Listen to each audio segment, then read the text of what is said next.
ਸਤਿ ਸ਼੍ਰੀ ਅਕਾਲ ਜੀ।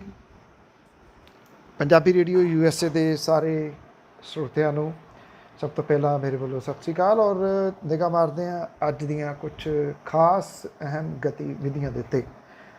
ਦੇਸ਼ ਭਰ ਦੇ ਵਿੱਚ ਲੋਕਾਂ ਨੇ ਸਦੀ ਦੇ ਸੂਰਜ ਗ੍ਰਹਿਣ ਨੂੰ ਜਿਹੜਾ ਉਹ ਵੇਖਿਆ, ਜਿਹੜਾ ਕਿ ਤਕਰੀਬਨ 3 ਘੰਟੇ ਤੱਕ ਚੱਲਿਆ। ਹਾਲਾਂਕਿ ਕੁਝ ਥਾਵਾਂ ਦੇ ਉੱਤੇ ਬੱਦਲ ਵਾਲੀ ਹੋਣ ਕਰਕੇ ਇਹ ਦਿਸਿਆ ਨਹੀਂ। ਦੁਪਹਿਰ ਦੇ ਸਮੇਂ ਰਿੰਗ ਆਫ ਫਾਇਰ ਦਿਖਾਈ ਦਿੱਤੇ ਜੋ ਕਿ ਤਕਰੀਬਨ 30 ਸਕਿੰਟ ਦੇ ਵਾਸਤੇ ਰਹੇ ਔਰ ਇਹ ਮੁੱਖ ਤੌਰ ਦੇ ਉੱਤੇ ਚੰਡੀਗੜ੍ਹ, ਦਿੱਲੀ, ਸ਼ਿਮਲਾ, ਜੈਪੁਰ ਦੇ ਵਿੱਚ ਦਿਖਾਈ ਦਿੱਤੇ।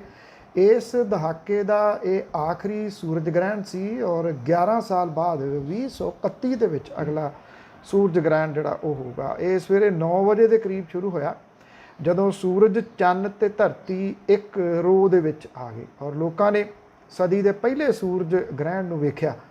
ਇਹ ਸਾਲ ਦਾ ਤੀਜਾ ਗ੍ਰਹਿਣ ਸੀ। ਇਸ ਤੋਂ ਪਹਿਲਾਂ ਜਨਵਰੀ ਤੇ ਜੂਨ ਮਹੀਨੇ ਦੇ ਬਾਅਦ ਚੰਦਰਮਾ ਗ੍ਰਹਿਣ ਲੱਗ ਚੁੱਕਿਆ। 9 ਵਜੇ ਸ਼ੁਰੂ ਹੋਇਆ ਸੂਰਜ ਗ੍ਰਹਿਣ, 2:30 ਵਜੇ ਤੱਕ ਜਿਹੜਾ ਉਹ ਰਿਹਾ। ਹਰਿਆਣਾ, ਉੱਤਰਾਖੰਡ ਤੇ ਰਾਜਸਥਾਨ ਦੇ ਕੁਝ ਇਲਾਕਿਆਂ ਦੇ ਵਿੱਚ ਰਿੰਗ ਆਫ ਫਾਇਰ ਵਿਖਾਈ ਦਿੱਤੇ। ਕੁਝ ਥਾਵਾਂ ਦੇ ਉੱਤੇ ਦੇਹਰਾਦੂਨ, ਕੁਰੂਕਸ਼ੇਤਰ, ਚਮੇਲੀ, ਜੋਸ਼ੀਮਠ, ਸਿਰਸਾ ਤੇ ਸੂਰਤਗੜ੍ਹ ਦੇ ਵਿੱਚ ਵੀ। ਇਸ ਤੋਂ ਇਲਾਵਾ ਦਿੱਲੀ, ਮੁੰਬਈ, ਕੋਲਕਾਤਾ ਤੇ ਚੇਨਈ ਦੇ ਵਿੱਚ ਵੀ ਇਹ ਸੂਰਜ ਗ੍ਰਹਿਣ ਜਿਹੜਾ ਉਹ ਦਿਸਿਆ। ਦਿੱਲੀ ਦੇ ਕੁਝ ਥਾਵਾਂ ਦੇ ਉੱਤੇ ਬੱਦਲ ਵਾਲੀ ਜਿਹੜੀ ਰਹੀ, ਜਿਹਦੇ ਕਰਕੇ ਇਹ ਲੋਕਾਂ ਨੂੰ ਨਹੀਂ ਜਿਹੜਾ ਉਹ ਦਿਸ ਸਕਿਆ। ਫਰਵਰੀ 2020 ਦੇ ਦੌਰਾਨ ਦਿੱਲੀ ਦੇ ਉੱਤਰ ਪੂਰਬੀ ਇਲਾਕੇ 'ਚ ਹੋਈ ਹਿੰਸਾ ਦੇ ਸਮੇਂ ਦਿੱਲੀ ਪੁਲਿਸ 'ਤੇ ਮਾਰੇ ਗਏ ਸਿਪਾਹੀ ਰਤਨ ਲਾਲ ਮਾਮਲੇ ਦੇ ਵਿੱਚ ਦਿੱਲੀ ਪੁਲਿਸ ਨੇ ਸਵਰਾਜ ਇੰਡੀਆ ਦੇ ਮੁਖੀ ਯੋਗਿੰਦਰ ਯਾਦਵ ਦਾ ਨਾਮ ਵੀ ਚਾਰਜ ਸ਼ੀਟ ਦੇ ਵਿੱਚ ਸ਼ਾਮਲ ਕੀਤਾ। ਖੱਬੇ ਪੱਖੀ ਵਿਦਿਆਰਥਣ ਆਗੂ ਕਮਲਪ੍ਰੀਤ ਕੌਰ ਦਾ ਨਾਮ ਵੀ ਚਾਰਜ ਸ਼ੀਟ ਦੇ ਵਿੱਚ ਸ਼ਾਮਲ ਹੈ। 23 ਫਰਵਰੀ 2020 ਨੂੰ ਹੋਈ ਪੱਥਰਬਾਜ਼ੀ ਦੇ ਦੌਰਾਨ ਰਤਨ ਲਾਲ ਦੀ ਮੌਤ ਇੱਥੇ ਹੋ ਗਈ ਸੀਗੀ, ਜਿਹਦੇ ਤੋਂ ਬਾਅਦ ਇਹ ਮਾਮਲਾ ਜਿਹੜਾ ਉਹ ਦਰਜ ਕੀਤਾ ਗਿਆ ਸੀਗਾ। ਮੈਟਰੋਪੋਲੀਟਨ ਮੈਜਿਸਟ੍ਰੇਟ ਰਕੇਸ਼ ਕੁਮਾਰ ਦੇ ਮੂਹਰੇ ਇਹ ਪੇਸ਼ ਕੀਤੀ ਗਈ। ਇਹਦੇ ਵਿੱਚ 17 ਕਥਿਤ ਦੋਸ਼ੀਆਂ ਦੇ ਨਾਮ ਸ਼ਾਮਲ ਨਹੀਂ ਹਨ। ਇਸ ਚਾਰਜ ਸ਼ੀਟ ਦੇ ਵਿੱਚ ਲੰਗਰ ਬਣਾਉਣ ਵਾਲੇ ਵਕੀਲ DS ਬਿੰਦਰਾ ਦਾ ਨਾਮ ਵੀ ਸ਼ਾਮਲ ਹੈ, ਜਿਹਦੇ ਕਰਕੇ ਲੋਕਾਂ ਦੇ ਵੱਲੋਂ ਦਿੱਲੀ ਪੁਲਿਸ ਦੀ ਆਲੋਚਨਾ ਕੀਤੀ ਗਈ ਹੈ। ਉਧਰ DS ਬਿੰਦਰਾ ਨੇ ਪ੍ਰੈਸ ਕਾਨਫਰੰਸ ਕਰਕੇ ਆਪਣੇ ਤੇ ਲੱਗੇ ਦੋਸ਼ਾਂ ਨੂੰ ਗਲਤ ਕਰਾਰ ਦਿੱਤਾ। ਇਹਦੇ ਦੌਰਾਨ ਕਈ ਲੋਕਾਂ ਨੇ ਸ਼ਿਕਾਇਤ ਕੀਤੀ ਹੈ ਕਿ ਭਾਜਪਾ ਆਗੂ ਕਪਿਲ ਮਿਸ਼ਰਾ ਦੇ ਖਿਲਾਫ ਦਿੱਤੀਆਂ ਅਰਜ਼ੀਆਂ ਤੇ ਦਿੱਲੀ ਪੁਲਿਸ ਦੇ ਵੱਲੋਂ ਕੋਈ ਕਾਰਵਾਈ ਨਹੀਂ ਕੀਤੀ ਜਾ ਰਹੀ। ਸ਼ਿਕਾਇਤਾਂ ਦੇ ਮੁਤਾਬਕ ਕਪਿਲ ਮਿਸ਼ਰਾ ਵੱਲੋਂ ਚੌਂਕ ਦੇ ਵਿੱਚ ਇਕੱਠ ਕਰਨ ਤੋਂ ਕੁਝ ਬਾਅਦ ਦੰਗੇ ਇਹ ਭੜਕ ਪਏ ਸੀ। ਹੈਰਾਨੀ ਵਾਲੀ ਗੱਲ ਜਿਹੜੀ ਇਹ ਹੈ ਕਿ ਇਹਦੇ ਵਿੱਚ ਯੋਗਿੰਦਰ ਯਾਦਵ ਦਾ ਨਾਮ ਆਉਣਾ ਔਰ ਇੱਕ ਉਹ ਵਿਅਕਤੀ ਜਿਹੜਾ ਮਹਿਜ਼ ਉੱਥੇ ਉਸ ਏਰੀਏ ਦੇ ਵਿੱਚ ਲੰਗਰ ਵਰਤਾਉਂਦਾ ਸੀ, ਉਹਦਾ ਨਾਮ ਵੀ ਚਾਰਜ ਸ਼ੀਟ ਦੇ ਵਿੱਚ ਪਾ ਦਿੱਤਾ ਗਿਆ। ਨਾ ਉਹ ਮੁਜ਼ਾਹਰਾਕਾਰੀਆਂ ਦੇ ਵਿੱਚ, ਨਾ ਉਹ ਪੱਥਰਬਾਜ਼ਾਂ ਦੇ ਵਿੱਚ, ਨਾ ਉਹ ਜਿੰਦਾਬਾਦ ਮੁਰਦਾਬਾਦ ਦੇ ਵਿੱਚ। ਇਹਨੂੰ ਲੈ ਕੇ ਤਿੱਖੀ ਆਲੋਚਨਾ ਜਿਹੜੀ ਆ ਉਹ ਦਿੱਲੀ ਪੁਲਿਸ ਦੀ ਹੋ ਰਹੀ ਆ। ਅਸਲ ਕੰਟਰੋਲ ਰੇਖਾ ਦੇ ਉੱਤੇ ਭਾਰਤ ਤੇ ਚਾਈਨਾ ਦੇ ਵਿਚਾਲੇ ਜਾਰੀ ਤਲਖੀ ਦੇ ਦਰਮਿਆਨ ਹਥਿਆਰਬੰਦ ਫੌਜਾਂ ਨੂੰ ਚੀਨ ਦੀ ਕਿਸੇ ਵੀ ਹਮਲਾਵਰ ਰੁੱਖ ਦਾ ਮੂੰਹ ਤੋੜ ਜਵਾਬ ਦੇਣ ਦੀ ਪੂਰੀ ਖੁੱਲ੍ਹ ਦਿੱਤੀ ਗਈ ਹੈ। ਇਹ ਦਾਅਵਾ ਰੱਖਿਆ ਮੰਤਰੀ ਰਾਜਨਾਥ ਸਿੰਘ ਨੇ ਸਿਖਰਲੇ ਫੌਜੀ ਅਧਿਕਾਰੀਆਂ ਦੇ ਨਾਲ ਹੋਈ ਮੀਟਿੰਗ ਤੋਂ ਬਾਅਦ ਕੀਤਾ। ਥਲ ਸੈਨਾ ਦੇ ਜ਼ਮੀਨੀ ਕਮਾਂਡਰਾਂ ਨੂੰ ਦਹਾਕਿਆਂ ਪੁਰਾਣੀ ਰਵਾਇਤ ਤੋਂ ਮੁਕਤ ਕਰਾਰ ਦਿੰਦਿਆਂ ਨਵੇਂ ਹਾਲਾਤਾਂ ਦੇ ਵਿੱਚ ਹਥਿਆਰਾਂ ਦੀ ਵਰਤੋਂ ਕਰਨ ਲਈ ਕਿਹਾ ਗਿਆ। ਇਹਦੇ ਨਾਲ ਸਰਕਾਰ ਨੇ ਤਿੰਨਾਂ ਸੈਨਾਵਾਂ ਨੂੰ 500 ਕਰੋੜ ਰੁਪਏ ਤੱਕ ਦੇ ਹਥਿਆਰਾਂ ਦੇ ਗੋਲੀ ਸਿੱਕੇ ਦੀ ਖਰੀਦ ਦੇ ਨਾਲ ਸੰਬੰਧਿਤ ਪ੍ਰੋਜੈਕਟਾਂ ਲਈ ਤਾਕਤਾਂ ਦਿੱਤੀਆਂ ਨੇ ਔਰ ਮੀਟਿੰਗ ਦੇ ਵਿੱਚ ਪੂਰਬੀ ਲੱਦਾਖ ਸਮੇਤ ਅਰੁਣਾਚਲ ਪ੍ਰਦੇਸ਼, ਸਿੱਕਿਮ, ਉੱਤਰਾਖੰਡ ਤੇ ਹਿਮਾਚਲ ਪ੍ਰਦੇਸ਼ ਦੇ LAC ਨਾਲ ਲੱਗਦੇ ਨਾਜ਼ੁਕ ਖੇਤਰਾਂ ਦੇ ਵਿੱਚ ਸੁਰੱਖਿਆ ਹਾਲਾਤ ਦਾ ਜਾਇਜ਼ਾ ਜਿਹੜਾ ਉਹ ਲਿਆ ਗਿਆ। ਅਸਲ ਕੰਟਰੋਲ ਰੇਖਾ ਦੇ ਉੱਤੇ ਚਾਈਨਾ ਦੇ ਤਣਾਅ ਦੇ ਦਰਮਿਆਨ ਕਾਂਗਰਸੀ ਆਗੂ ਰਾਹੁਲ ਗਾਂਧੀ ਦੇ ਵੱਲੋਂ ਲਗਾਤਾਰ ਨਰਿੰਦਰ ਮੋਦੀ ਹੋਰਾਂ ਦੇ ਉੱਤੇ ਨਿਸ਼ਾਨੇ ਲਾਏ ਜਾ ਰਹੇ ਨੇ। ਇੱਕ ਵਾਰੀ ਫਿਰ ਰਾਹੁਲ ਗਾਂਧੀ ਨੇ ਨਿਸ਼ਾਨਾ ਸਾਧਦਿਆਂ ਹੋਇਆ ਇਹ ਗੱਲ ਕਹੀ ਆ ਕਿ ਸੈਟਲਾਈਟ ਦੇ ਰਾਹੀਂ ਹਾਸਲ ਤਸਵੀਰਾਂ ਦੇ ਮੁਤਾਬਕ ਚੀਨ ਭਾਰਤੀ ਇਲਾਕੇ ਦੇ ਵਿੱਚ ਦਾਖਲ ਹੋ ਚੁੱਕਾ ਹੈ। ਟਵੀਟ ਦੇ ਵਿੱਚ ਰਾਹੁਲ ਗਾਂਧੀ ਨੇ ਕਿਹਾ ਕਿ ਪ੍ਰਧਾਨ ਮੰਤਰੀ ਕਹਿ ਰਿਹਾ ਹੈ ਕਿ ਕੋਈ ਵੀ ਭਾਰਤੀ ਇਲਾਕੇ ਦੇ ਵਿੱਚ ਦਾਖਲ ਨਹੀਂ ਹੋਇਆ, ਕਿਸੇ ਨੇ ਸਾਡੇ ਇਲਾਕੇ 'ਤੇ ਕਬਜ਼ਾ ਨਹੀਂ ਕੀਤਾ। ਪਰ ਉਹਨਾਂ ਕਿਹਾ ਕਿ ਸੈਟਲਾਈਟ ਤਸਵੀਰਾਂ ਤੋਂ ਇਹ ਸਾਫ਼ ਸਪਸ਼ਟ ਹੈ ਕਿ ਚੀਨ ਨੇ ਪੈਂਗੋਂਗ ਝੀਲ ਨੇੜੇ ਭਾਰਤ ਮਾਤਾ ਦੀ ਪਵਿੱਤਰ ਧਰਤੀ 'ਤੇ ਕਬਜ਼ਾ ਕਰ ਲਿਆ। ਇਹਦੇ ਦੌਰਾਨ ਪ੍ਰਧਾਨ ਮੰਤਰੀ ਨਰਿੰਦਰ ਮੋਦੀ ਤੇ ਚੀਨ ਦੇ ਗੁੱਸੇ ਅੱਗੇ ਭਾਰਤੀ ਇਲਾਕੇ ਛੱਡ ਦੇਣ ਸੰਬੰਧੀ ਬਿਆਨ ਸੰਬੰਧੀ ਵੀ ਰਾਹੁਲ ਗਾਂਧੀ ਨੇ ਮੁੜ ਕੇ ਉਹਨਾਂ ਤੇ ਨਿਸ਼ਾਨਾ ਸਾਧਿਆ। ਇਹ ਆਖਿਆ ਕਿ ਨਰਿੰਦਰ ਮੋਦੀ ਹੋਰੀ ਅਸਲ 'ਚ ਸਰੈਂਡਰ ਮੋਦੀ ਨੇ। ਰਾਹੁਲ ਗਾਂਧੀ ਦੀ ਟਵਿੱਟਰ ਦੇ ਉੱਤੇ ਕੀਤੀ ਗਈ ਟਿੱਪਣੀ ਦੇ ਨਾਲ ਨੱਥੀ ਕੀਤੇ ਗਏ ਵਿਦੇਸ਼ੀ ਪ੍ਰਕਾਸ਼ਨ 'ਚ ਛਪੇ ਇੱਕ ਲੇਖ ਮਗਰੋਂ ਆਈ ਹੈ। ਉਹਨਾਂ ਪ੍ਰਧਾਨ ਮੰਤਰੀ ਦੀ ਟਿੱਪਣੀ ਨੂੰ ਟੈਗ ਕਰਦਿਆਂ ਲਿਖਿਆ ਕਿ ਪ੍ਰਧਾਨ ਮੰਤਰੀ ਨੇ ਭਾਰਤੀ ਇਲਾਕੇ ਚੀਨ ਦੇ ਗੁੱਸੇ ਅੱਗੇ ਛੱਡ ਦਿੱਤੇ ਨੇ। ਜੇਕਰ ਜ਼ਮੀਨ ਚੀਨ ਦੇ ਕਬਜ਼ੇ ਵਾਲੀ ਸੀ ਤਾਂ ਸਾਡੇ ਫੌਜੀ ਕਿੱਥੇ ਮਾਰੇ ਗਏ। ਹਾਲਾਂਕਿ ਇਸ ਮਾਮਲੇ ਦੇ ਉੱਤੇ ਵਿਦੇਸ਼ ਮੰਤਰਾਲਾ ਕਈ ਤਰ੍ਹਾਂ ਦੀਆਂ ਜਿਹੜੀਆਂ ਉਹ ਸਫਾਈਆਂ ਦੇਣ ਦੀ ਕੋਸ਼ਿਸ਼ ਦੇ ਵਿੱਚ ਹੈ ਕਿ ਪ੍ਰਧਾਨ ਮੰਤਰੀ ਹੋਰਾਂ ਦੇ ਬਿਆਨ ਨੂੰ ਜਿਹੜਾ ਸੀ ਉਹ ਗਲਤ ਤਰੀਕੇ ਦੇ ਨਾਲ ਲਿਆ ਗਿਆ। ਪਰ ਇਹ ਬਿਆਨ ਵੱਡੀ ਚਰਚਾ ਦੇ ਵਿੱਚ ਹੈ ਕਿ ਜਦੋਂ ਵੀ ਅਜੇ ਲਾਸ਼ਾਂ ਦਾ ਅੰਤਮ ਸੰਸਕਾਰ ਵੀ ਨਹੀਂ ਸੀ ਹੋਇਆ ਤੇ ਪ੍ਰਧਾਨ ਮੰਤਰੀ ਇਹ ਕਹਿੰਦੇ ਕਿ ਨਾ ਕੋਈ ਘੁਸਪੈਠ ਹੋਈ ਹੈ, ਨਾ ਕੋਈ ਜਿਹੜਾ ਜੀ ਇੱਧਰ ਫੌਜੀ ਆਇਆ। ਇਹ ਸਵਾਲ ਵੱਡੇ ਪੱਧਰ ਦੇ ਉੱਤੇ ਉੱਠ ਰਿਹਾ ਕਿ ਜੇ ਘੁਸਪੈਠ ਨਹੀਂ ਹੋਈ ਤਾਂ ਇਹ ਜਿਹੜੇ ਫੌਜੀ ਨੇ ਫਿਰ ਉਹ ਕਿਵੇਂ ਸ਼ਹੀਦ ਹੋਏ।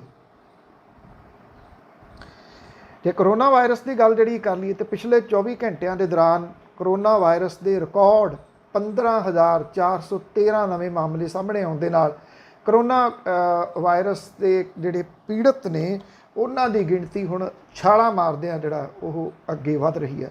4,26,910 ਕੇਸ ਹੋ ਗਏ। 15,158 24 ਘੰਟਿਆਂ ਦੇ ਦੌਰਾਨ ਆਏ ਔਰ ਮੌਤਾਂ ਦੀ ਗਿਣਤੀ ਜਿਹੜੀ ਹੈ ਜੀ ਉਹ 13,703 ਹੋ ਗਈ। ਨਵੇਂ ਜਿਹੜੇ ਜੀ 426 ਮੌਤਾਂ ਹੋਈਆਂ। ਮਹਾਰਾਸ਼ਟਰ ਦੇ ਵਿੱਚ 3870 ਮਾਮਲੇ ਸਾਹਮਣੇ ਆਏ। ਹੁਣ ਤਾਮਿਲਨਾਡੂ ਨੂੰ ਤੀਜੇ ਨੰਬਰ ਤੇ ਕਰਕੇ ਦਿੱਲੀ ਦੂਜੇ ਨੰਬਰ ਤੇ ਪਹੁੰਚ ਗਈ ਹੈ। ਦਿੱਲੀ ਦੇ ਵਿੱਚ 3000 ਮਾਮਲੇ ਜਿਹੜੇ ਉਹ ਨਵੇਂ ਸਾਹਮਣੇ ਆਏ। 63 ਮੌਤਾਂ ਇੱਕ ਦਿਨ ਦੇ ਵਿੱਚ ਹੋਈਆਂ। 2175 ਡੈਥ ਦਿੱਲੀ ਦੇ ਵਿੱਚ ਹੋ ਚੁੱਕੀਆਂ ਨੇ। ਕੇਸ ਜਿਹੜੇ ਨੇ ਉਹ 59,746 ਆਏ। ਤਾਮਿਲਨਾਡੂ ਦੇ ਵਿੱਚ 2532 ਨਵੇਂ ਕੇਸ ਆਏ। 59,377 ਟੋਟਲ ਇੱਥੇ ਹੋ ਗਏ। ਗੁਜਰਾਤ ਚੌਥੇ ਨੰਬਰ ਤੇ ਹੈ 27,317 ਦੇ ਨਾਲ 25 ਡੈਥ ਗੁਜਰਾਤ ਦੇ ਵਿੱਚ ਹੋਈਆਂ। 1664 ਡੈਥ ਜਿਹੜੀਆਂ ਉਹ ਹੋ ਚੁੱਕੀਆਂ ਹੋਈਆਂ ਨੇ। ਗਵਾਂਢੀ ਸੂਬਾ ਹਰਿਆਣੇ ਦੇ ਵਿੱਚ ਵੀ ਲਗਾਤਾਰ ਕੇਸ ਵਧ ਰਹੇ। 412 ਕੇਸ 24 ਘੰਟਿਆਂ ਦੇ ਵਿੱਚ ਆਏ। 11 ਮੌਤਾਂ ਹੋਈਆਂ। 160 ਹੋ ਗਈਆਂ ਮੌਤਾਂ। 10,635 ਪੀੜਤਾਂ ਦੇ ਨਾਲ। ਪੰਜਾਬ ਦੇ ਵਿੱਚ 122 ਨਵੇਂ ਕੇਸ ਸਾਹਮਣੇ ਆਏ। ਹੁਣ 100 ਤੋਂ ਉੱਪਰ ਕੇਸ, 125 ਦੇ ਕਰੀਬ ਕੇਸ ਜਿਹੜੇ ਰੋਜ਼ ਨਵੇਂ ਆ ਰਹੇ ਆ। ਇਹ ਕੱਲ ਇੰਨਾ ਰਿਹਾ ਕਿ ਇੱਕੋ ਮੌਤ ਜਿਹੜੀ ਸੀ ਉਹ ਹੋਈ। 99 ਡੈਥ ਜਿਹੜੀਆਂ ਉਹ ਪੰਜਾਬ ਦੇ ਵਿੱਚ ਹੋ ਚੁੱਕੀਆਂ ਹੋਈਆਂ ਨੇ। 4000 ਤੋਂ ਗਿਣਤੀ ਜਿਹੜੀ ਆ ਉਹ ਕ੍ਰੋਸ ਹੋ ਗਈ ਹੋਈ ਹੈ ਇਸ ਵੇਲੇ ਪੰਜਾਬ ਦੇ ਵਿੱਚ। ਜੇ ਆਪਾਂ ਗੱਲ ਜਿਹੜੀ ਦੀ ਕਰੀਏ ਕਿ ਇਸ ਵੇਲੇ ਜਿਹੜੀ ਗਿਣਤੀ ਆ ਉਸ ਤੋਂ ਬਾਅਦ ਦਿੱਲੀ ਜਿਹੜੀ ਆ ਜੀ ਉਹ ਦੂਜੇ ਨੰਬਰ ਦੇ ਉੱਤੇ ਚਲੇ ਗਈ ਹੈ। ਦਿੱਲੀ ਸਰਕਾਰ ਰਾਜਧਾਨੀ ਦੇ ਵਿੱਚ 30 ਜੂਨ ਤੱਕ 1000 ਐਂਬੂਲੈਂਸ ਤਾਇਨਾਤ ਕਰਨ ਦੀ ਤਿਆਰੀ ਦੇ ਵਿੱਚ ਹੈ। ਰਾਜ ਸਰਕਾਰ ਦੀ ਕੋਸ਼ਿਸ਼ ਹੈ ਕਿ ਹਰ ਪ੍ਰਾਈਵੇਟ ਹਸਪੀਟਲ ਦੇ ਵਿੱਚ 60% ਬੈੱਡ ਰਿਜ਼ਰਵ ਰਹਿਣ। ਦਿੱਲੀ ਦੇ ਮੁੱਖ ਮੰਤਰੀ ਤੇ ਉਪ ਮੁੱਖ ਮੰਤਰੀ ਨੇ ਇਹ ਗੱਲ ਅਮਿਤ ਸ਼ਾਹ ਦੇ ਨਾਲ ਹੋਈ ਬੈਠਕ ਦੇ ਵਿੱਚ ਸਾਂਝੀ ਕੀਤੀ ਹੈ। ਇਹਦੇ ਵਿੱਚ ਉਪ ਰਾਜਪਾਲ ਅਨਿਲ ਬੈਜਲ ਵੀ ਮੌਜੂਦ ਸੀਗੇ। ਔਰ ਜਿੱਥੋਂ ਤੱਕ ਬਾਕੀ ਜਿਹੜੀਆਂ ਖਬਰਾਂ ਆ ਰਹੀਆਂ ਨੇ, ਪਲਾਜ਼ਮਾ ਥੈਰੇਪੀ ਤੋਂ ਬਾਅਦ ਦਿੱਲੀ ਦੇ ਸਿਹਤ ਮੰਤਰੀ ਸਤਿੰਦਰ ਜੈਨ ਦੀ ਸਿਹਤ ਦੇ ਵਿੱਚ ਕੁਝ ਸੁਧਾਰ ਹੋਇਆ। ਉਹਨਾਂ ਦਾ ਬੁਖਾਰ ਘੱਟ ਹੋ ਗਿਆ, ਆਕਸੀਜਨ ਲੈਵਲ ਠੀਕ ਹੋ ਗਿਆ। ਡਾਕਟਰਾਂ ਦਾ ਇਹ ਕਹਿਣਾ ਕਿ ਅੱਜ ਉਹਨਾਂ ਨੂੰ ਜੇ ਸਥਿਤੀ ਉਹਨਾਂ ਦੀ ਇਸੇ ਤਰ੍ਹਾਂ ਸੁਧਰਦੀ ਰਹੀ ਤਾਂ ਜਨਰਲ ਵਾਰਡ ਦੇ ਵਿੱਚ ਸ਼ਿਫਟ ਕੀਤਾ ਜਾ ਸਕਦਾ ਹੈ। ਸਤਿੰਦਰ ਜੈਨ ਹੋਰਾਂ ਨੂੰ ਤੇਜ਼ ਬੁਖਾਰ, ਸਾਹ ਲੈਣ ਦੇ ਵਿੱਚ ਤਕਲੀਫ ਤੋਂ ਬਾਅਦ Rajiv Gandhi super speciality hospital ਦੇ ਵਿੱਚ ਭਰਤੀ ਕਰਵਾਇਆ ਗਿਆ ਸੀ, ਜਿੱਥੇ ਉਹਨਾਂ ਦੀ ਪਹਿਲੀ ਰਿਪੋਰਟ ਨੈਗੇਟਿਵ ਆਈ, ਦੂਜੀ ਪੋਜ਼ਿਟਿਵ ਆਈ। ਫੇਫੜਿਆਂ ਦੇ ਵਿੱਚ ਇਨਫੈਕਸ਼ਨ ਤੋਂ ਬਾਅਦ ਪਲਾਜ਼ਮਾ ਥੈਰੇਪੀ ਦਿੱਤੀ ਗਈ ਹੈ। ਕੇਂਦਰੀ ਸਿਹਤ ਮੰਤਰਾਲੇ ਨੇ ਜਿਹੜੇ ਅੰਕੜੇ ਜਾਰੀ ਕੀਤੇ ਆ ਉਹਦੇ ਮੁਤਾਬਕ 24 ਘੰਟਿਆਂ ਦੇ ਵਿੱਚ 15,413 ਨਵੇਂ ਮਾਮਲੇ ਸਾਹਮਣੇ ਆਏ ਆ। 306 ਮਰੀਜ਼ਾਂ ਦੀ ਮੌਤ ਜਿਹੜੀ ਆ ਉਹ ਹੋਈ ਹੈ। ਉੱਤਰ ਪ੍ਰਦੇਸ਼, ਹਰਿਆਣਾ ਤੇ ਉੱਤਰਾਖੰਡ ਨੇ ਕਰੋਨਾ ਮਹਾਮਾਰੀ ਦੀ ਵਜ੍ਹਾ ਕਰਕੇ ਇਸ ਸਾਲ ਕਾਂਵੜ ਯਾਤਰਾ ਨੂੰ ਟਾਲ ਦਿੱਤਾ। 24 ਘੰਟਿਆਂ ਦੇ ਵਿੱਚ ਮਹਾਰਾਸ਼ਟਰ ਪੁਲਿਸ ਨੇ ਕਰੋਨਾ ਦੇ 88 ਮਾਮਲੇ, ਪੁਲਿਸ ਦੇ ਵਿੱਚ 88 ਮਾਮਲੇ ਸਾਹਮਣੇ ਆਏ ਆ। ਇੱਕ ਜਵਾਨ ਦੀ ਮੌਤ ਜਿਹੜੀ ਆ ਉਹ ਹੋ ਚੁੱਕੀ ਹੋਈ ਹੈ। ਜਿੱਥੋਂ ਤੱਕ ਪੰਜਾਬ ਦੀ ਗੱਲ ਹੈ, ਪੰਜਾਬ ਦੇ ਵਿੱਚ ਵੀ ਜਿਹੜੇ ਜੀ ਉਹ ਮਾਮਲੇ ਲਗਾਤਾਰ ਸਾਹਮਣੇ ਜਿਹੜਾ ਜੀ ਉਹ ਆ ਰਿਹਾ। ਅੰਮ੍ਰਿਤਸਰ ਤੇ ਜਲੰਧਰ ਦੇ ਵਾਸਤੇ ਥੋੜੀ ਰਾਹਤ ਵਾਲੀ ਖਬਰ ਹੈ, ਜਦੋਂ ਕਿ ਲੁਧਿਆਣਾ ਦੇ ਵਿੱਚ ਕਰੋਨਾ ਬੰਬ ਜਿਹੜਾ ਫਟਿਆ ਇੱਕ ਕਿਸਮ ਦੇ ਨਾਲ। ਕਰੋਨਾ ਜਿਹੜੇ ਲੁਧਿਆਣਾ ਜ਼ਿਲ੍ਹੇ ਦੇ ਵਿੱਚ ਇੱਕੋ ਦਿਨ 'ਚ 54 ਕੇਸ ਨਵੇਂ ਜਿਹੜੇ ਉਹ ਸਾਹਮਣੇ ਆਏ। ਫਾਜ਼ਿਲਕਾ ਦੇ ਵਿੱਚ 6, ਹੁਸ਼ਿਆਰਪੁਰ 'ਚ 6, ਗੁਰਦਾਸਪੁਰ 'ਚ 5, ਕਪੂਰਥਲਾ 'ਚ 3, ਮੁਕਤਸਰ ਵਿੱਚ 2, ਪਟਿਆਲਾ 'ਚ 4, ਸੰਗਰੂਰ 'ਚ 15 ਕੇਸ ਨਵੇਂ ਸਾਹਮਣੇ ਜਿਹੜੇ ਜੀ ਉਹ ਆਏ। ਮੌਤਾਂ ਦੀ ਗਿਣਤੀ 99 ਪੰਜਾਬ ਦੇ ਵਿੱਚ ਜਿਹੜੀ ਆ ਉਹ ਹੋ ਚੁੱਕੀ ਹੋਈ ਆ। ਜਿਹੜਾ ਬਹਿਬਲ ਕਲਾਂ ਕਾਂਡ ਸੀਗਾ, ਕਿਉਂਕਿ ਪੁਲਿਸ ਦੀ ਜਿਹੜੀ ਜਾਂਚ ਹੈ SIT ਦੀ ਜਾਂਚ ਸਿੱਟ ਦੀ, ਉਹ ਪੁਲਿਸ ਗੋਲੀ ਦੇ ਆਲੇ ਦੁਆਲੇ ਜਿਹੜਾ ਜੀ ਉਹ ਘੁੰਮ ਰਹੀ ਆ।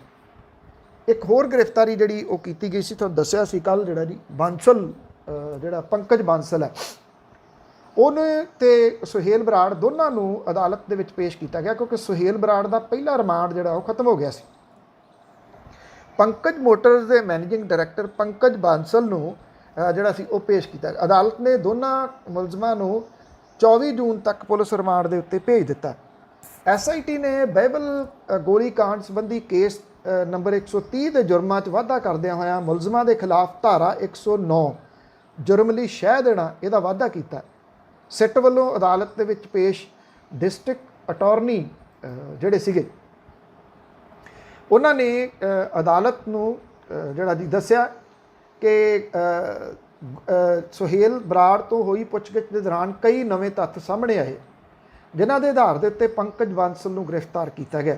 ਇਸ ਕੇਸ ਦੇ ਵਿੱਚ ਕੁਝ ਮੁਲਜ਼ਮਾਂ ਦੀ ਗ੍ਰਿਫਤਾਰੀ ਬਾਕੀ ਹੈ, ਜਿਹਦੇ ਕਰਕੇ ਦੋਵਾਂ ਨੂੰ ਪੁਲਿਸ ਰਿਮਾਂਡ 'ਤੇ ਲੈਣਾ ਜ਼ਰੂਰੀ ਹੈ। ਮੁਲਜ਼ਮਾਂ ਦੇ ਵਕੀਲਾਂ ਨੇ ਪੁਲਿਸ ਰਿਮਾਂਡ ਦੀ ਅਰਜ਼ੀ ਦਾ ਵਿਰੋਧ ਕਰਦਿਆਂ ਕਿਹਾ ਕਿ ਦੋਵੇਂ ਪਹਿਲਾਂ ਜਾਂਚ ਟੀਮ ਕੋਲੇ ਬਿਆਨ ਦਰਜ ਕਰਵਾ ਚੁੱਕੇ ਆ। ਸੁਹੇਲ ਸਿੰਘ ਦੇ ਵਕੀਲ ਨੇ ਅਦਾਲਤ ਨੂੰ ਕਿਹਾ ਕਿ ਜਾਂਚ ਟੀਮ ਲਗਾਤਾਰ ਆਪਣੀ ਕਹਾਣੀ ਬਦਲ ਰਹੀ ਹੈ। ਅਦਾਲਤ ਨੇ ਦੋਵਾਂ ਨੂੰ ਮੈਡੀਕਲ ਟੈਸਟ ਤੋਂ ਬਾਅਦ ਪੁਲਿਸ ਰਿਮਾਂਡ ਦੇ ਉੱਤੇ ਜਿਹੜਾ ਜੀ ਉਹ ਭੇਜ ਦਿੱਤਾ। ਇਹਦਾ ਇੱਕ ਪੱਖ ਹੋਰ ਸਾਹਮਣੇ ਜਿਹੜਾ ਜੀ ਉਹ ਆਇਆ। ਪੰਕਜ ਬਾਂਸਲ ਦੀ ਗ੍ਰਿਫਤਾਰੀ ਦੇ ਨਾਲ ਕੁਝ ਪੁਲਿਸ ਅਧਿਕਾਰੀਆਂ ਦੀਆਂ ਮੁਸ਼ਕਲਾਂ ਵੱਧ ਸਕਦੀਆਂ। ਪੰਕਜ ਬਾਂਸਲ ਦੇ 1 ਦਰਜਨ ਪੁਲਿਸ ਅਧਿਕਾਰੀਆਂ ਦੇ ਨਾਲ ਬਹੁਤ ਨੇੜਲੇ ਸੰਬੰਧ ਸੀ।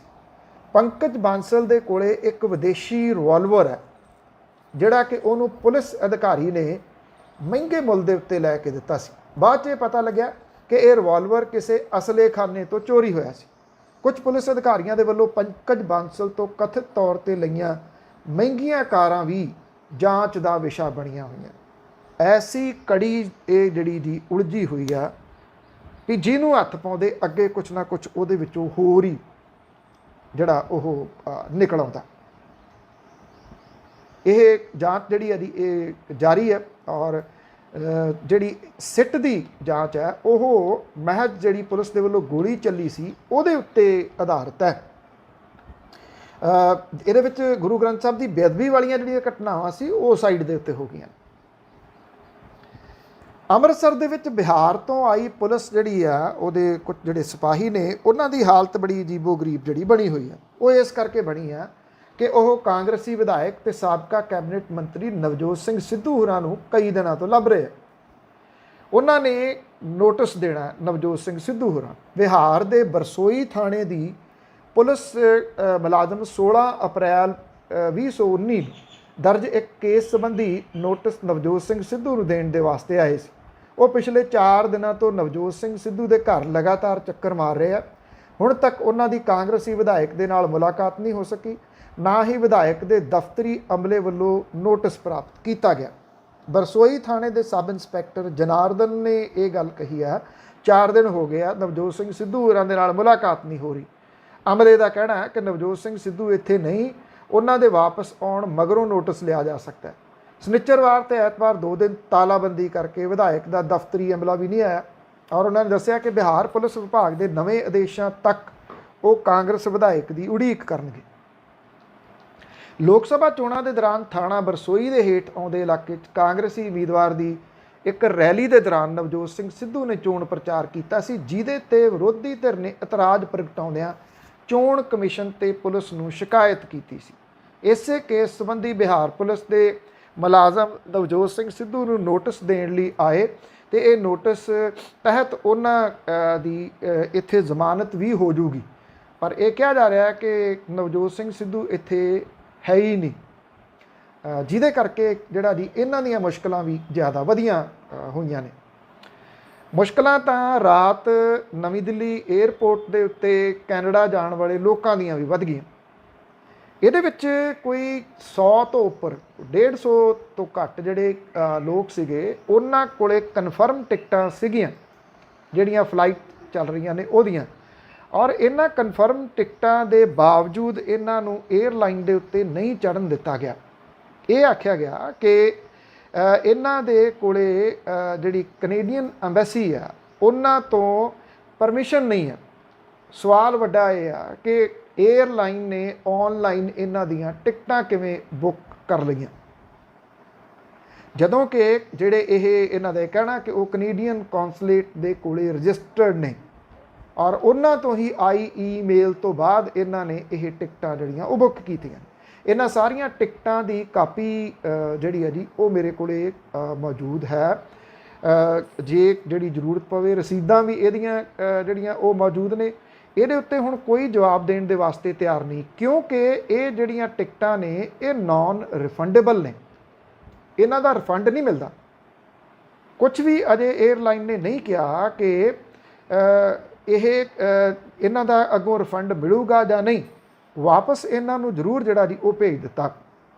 ਮਹਿੰਗਾ ਟੈਕਸੀਆਂ ਦਾ ਕਿਰਾਇਆ ਭਾੜਾ ਖਰਚ ਕੇ 50,000 ਤੋਂ ਉੱਪਰ ਦੀ ਜਿਹੜੀ ਜੀ ਉਹ ਟਿਕਟ ਲੈ ਕੇ ਇੱਕ ਜਿਹੜੀ ਜੀ 2300-2400 ਡਾਲਰ ਦੀ ਟਿਕਟ ਜਿਹੜੀ ਆ ਉਹ ਲੈ ਕੇ ਇਹਨਾਂ ਨੂੰ ਵਾਪਸ ਆਪਣੇ ਘਰੀ ਆਉਣਾ ਪਿਆ। ਇਹ ਆਪਣੇ ਆਪ ਨੂੰ ਲੁੱਟੇ ਹੋਏ ਜਿਹੜਾ ਜੀ ਉਹ ਮਹਿਸੂਸ ਕਰ ਰਿਹਾ। ਹੁਣ ਇਹ ਵੀ ਨਹੀਂ ਪਤਾ ਕਿ ਅੱਗੋਂ ਜਿਹੜੀ ਆ ਜੀ ਉਹ 에ਅਰਲਾਈਨ ਇਸ ਮਾਮਲੇ ਦੇ ਉੱਤੇ ਕੀ ਕਰੂਗੀ, ਭਾਵ ਕਿ ਉਹ ਜਿਹੜਾ ਜੀ ਉਹਨਾਂ ਨੂੰ ਕੁਝ ਦਊਗੀ, ਵਾਪਸ ਪੈਸੇ ਦਊਗੀ, ਲੈ ਕੇ ਜਾਊਗੀ, ਕੁਛ ਨਹੀਂ ਜਿਹੜਾ ਜੀ ਉਹ ਪਤਾ। ਇਸ ਵੇਲੇ ਜਿਹੜਾ ਕਰੋਨਾ ਦੇ ਕਰਕੇ, ਕਰਫਿਊ ਦੇ ਕਰਕੇ, ਲੋਕਡਾਊਨ ਦੇ ਕਰਕੇ ਜਿਹੜੀਆਂ ਘਟਨਾਵਾਂ ਨੇ ਲੁੱਟ ਖੋਹ ਦੀਆਂ ਉਹ ਬਹੁਤ ਤੇਜ਼ੀ ਦੇ ਨਾਲ ਵੱਧ ਰਹੀਆਂ ਨੇ। ਮੋਹਾਲੀ ਇਲਾਕੇ ਦੇ ਵਿੱਚ ਤਾਂ ਅਪਰਾਧ ਕੁਝ ਜ਼ਿਆਦਾ ਜਿਹੜੇ ਜੀ ਉਹ ਵੱਧ ਰਹੇ ਆ। ਇੱਥੇ ਡਾਕਾ ਵੀ ਪਿਛਲੇ ਦਿਨੀ ਪਿਆ। ਸੁਹਾਣਾ ਲਾਂਡਰਾ ਸੜਕ ਦੇ ਉੱਤੇ ਫਾਈਨੈਂਸ ਕੰਪਨੀ ਦੇ ਦਫ਼ਤਰ ਤੋਂ ਦਿਨ ਦਿਹਾੜੇ 80,000 ਰੁਪਏ ਲੁੱਟੇ ਆ ਜੀ। ਇਹ ਵਾਰਦਾਤ CCTV ਕੈਮਰੇ ਦੇ ਵਿੱਚ ਵੀ ਕੈਦ ਹੋ ਗਈ ਆ। ਪਰ ਜਿਹੜਾ ਬੈਂਕ ਲੁੱਟਿਆ ਸੀ ਉਹ ਵੀ, ਤੇ ਇਹ ਲੁਟੇਰੇ ਅਜੇ ਪੁਲਿਸ ਦੀ ਗ੍ਰਿਫਤ ਤੋਂ ਬਾਹਰ ਨੇ। ਲਗਾਤਾਰ ਲੁੱਟਾਂ ਖੋਹਾਂ ਜਿਹੜੀਆਂ ਜੀ ਉਹ ਇੱਥੇ ਵੱਧ ਰਹੀਆਂ ਨੇ, ਜਿੱਥੇ ਇੱਕ ਪਾਸੇ ਲੋਕਾਂ ਦੀ ਮਾਨਸਿਕ ਸਥਿਤੀ ਜਿਹੜੀ ਆ ਜੀ ਉਹ ਐਸੀ ਹੋਈ ਪਈ ਆ, ਉਹ ਇੱਕ ਦੂਜੇ ਨੂੰ ਮਾਰੀ ਜਾਂਦੇ ਆ, ਆਪਣਿਆਂ ਨੂੰ ਮਾਰੀ ਜਾਂਦੇ ਆ। ਦੂਜੇ ਪਾਸੇ ਲੋਕਾਂ ਦੇ ਵਾਸਤੇ ਇਹ ਮੁਸ਼ਕਲਾਂ ਜਿਹੜੀਆਂ ਜੀ ਉਹ ਖੜੀਆਂ ਹੋਈਆਂ ਪਈਆਂ ਨੇ। ਪੰਜਾਬ ਨੈਸ਼ਨਲ ਬੈਂਕ 'ਚੋਂ ਪਿਛਲੇ ਦਿਨੀ ਲੁਟੇਰਿਆਂ ਦੇ ਵੱਲੋਂ ਦਿਨ ਦਿਹਾੜੇ ਗਨ ਪੁਆਇੰਟ ਦੇ ਉੱਤੇ 4,80,000 ਰੁਪਈਆ ਲੁੱਟਿਆ ਗਿਆ ਸੀ। ਇਹ ਵੀ CCTV ਕੈਮਰੇ 'ਚ ਕੈਦ ਸੀ। 5 ਦਿਨ ਲੰਘ ਗਏ, ਪੁਲਿਸ ਨੂੰ ਅਜੇ ਕੋਈ ਥੋ ਪਤਾ ਨਹੀਂ ਇਹਨਾਂ ਦਾ। ਫੇਜ਼ 10 ਦੇ ਵਿੱਚ 4 ਲੁਟੇਰੇ ਜਿਊਲਰ ਦੀ ਦੁਕਾਨ ਦੇ ਵਿੱਚੋਂ 35 ਲੱਖ ਦੇ ਸੋਨੇ ਤੇ ਚਾਂਦੀ ਦੇ ਗਹਿਣੇ ਤੇ 2.5 ਲੱਖ ਰੁਪਏ ਦੀ ਨਕਦੀ ਲੁੱਟ ਕੇ ਲੈ ਗਏ ਸੀ। CGC ਕਾਲਜ ਲਾਂਡਰਾ ਨੇੜੇ ਫੈਕਟਰੀ ਕਰਮਚਾਰੀ ਤੋਂ ਹਜ਼ਾਰਾਂ ਰੁਪਏ ਜਿਹੜੇ ਜੀ ਉਹ ਲੁੱਟੇ ਗਏ। DC ਕੰਪਲੈਕਸ ਦੇ ਸਾਹਮਣੇ ਰੈਡੀਮੇਡ ਕੱਪੜਿਆਂ ਦੀ ਦੁਕਾਨ ਦੇ ਵਿੱਚ ਚੋਰੀ ਸਣੇ ਘਰਾਂ ਦੇ ਵਿੱਚ ਚੋਰੀਆਂ ਜਿਹੜੀਆਂ ਜੀ ਹੋਈਆਂ। ਇਹ ਸਾਰੇ ਮਾਮਲੇ ਉਹ ਨੇ ਜੀ ਜਿਹੜੇ ਅਣਸੁਲਝੇ ਪਏ ਨੇ, ਭਾਵ ਕਿ ਉੱਥੇ ਅਜੇ ਜਿਹੜਾ ਜੀ ਪੁਲਿਸ ਨੂੰ ਕੁਝ ਨਹੀਂ ਪਤਾ ਲੱਗ ਰਿਹਾ। ਪੁਲਿਸ ਇਹ ਕਹਿੰਦੀ ਹੈ ਕਿ CCTV ਕੈਮਰੇ ਜਿਹੜੇ ਜੀ ਉਹ ਜ਼ਰੂਰ ਲਵਾਓ। CCTV ਕੈਮਰਿਆਂ ਦੇ ਵਿੱਚ ਸਭ ਕੁਝ ਜਿਹੜਾ ਜੀ ਉਹ ਕੈਦ ਹੈ। ਉਸ ਤੋਂ ਬਾਅਦ ਪੁਲਿਸ ਦੇ ਕੋਲੇ ਸ਼ਾਇਦ ਜਿਹੜਾ ਸਮਾਂ ਹੀ ਨਹੀਂਗਾ ਕਿ ਉਹ ਇਹਨਾਂ ਨੂੰ ਜਿਹੜਾ ਜੀ ਲੱਭ ਸਕੇ ਕਿ ਕਿੱਥੋਂ ਇਹਨਾਂ ਨੇ ਜਿਹੜੇ ਆ ਜੀ ਉਹ ਲੱਭਣੇ। ਬਿਜ਼ਨਸ ਜਿਹੜੇ ਨੇ ਉਹਨਾਂ ਦਾ ਮੰਦਾ ਹਾਲ ਇਸ ਵੇਲੇ ਹੋ ਰਿਹਾ। ਮੈਰਿਜ ਪੈਲੇਸ ਇੱਥੇ ਪੰਜਾਬ ਦੇ ਵਿੱਚ, ਮੈਰਿਜ ਪੈਲੇਸ ਇੱਕ ਤੁਸੀਂ ਕਹਿ ਦਿਓ ਕਿ ਕਲਚਰ ਦਾ ਪਾਰਟ ਬਣ ਗਏ ਸੀ। ਦਿਓ ਕੱਦ ਮੈਰਿਜ ਪੈਲੇਸ, ਏਡੇ ਏਡੇ ਵੱਡੇ, ਇੱਕ ਰਾਤ ਦਾ ਕਿਰਾਇਆ 5 ਲੱਖ ਪਲੱਸ ਇਹਨਾਂ ਦਾ ਦੇਣਾ ਪੈਂਦਾ ਸੀ, ਔਰ ਇਹਨਾਂ ਦੀ ਬੁਕਿੰਗ ਸਾਲ ਭਰ ਪਹਿਲਾਂ ਕਰਾਉਣੀ ਪੈਂਦੀ ਸੀ। ਅੱਜ ਹਾਲਾਤ ਇਹ ਨੇ, ਮੈਰਿਜ ਪੈਲੇਸ ਉੱਥੇ ਹੀ ਖੜੇ ਆ, ਕੋਈ ਰੌਣਕ ਨਹੀਂ, ਇੱਕ ਚੌਕੀਦਾਰ ਜਿਹੜਾ ਜੀ ਉਹ ਬਾਹਰ ਬੈਠਾ।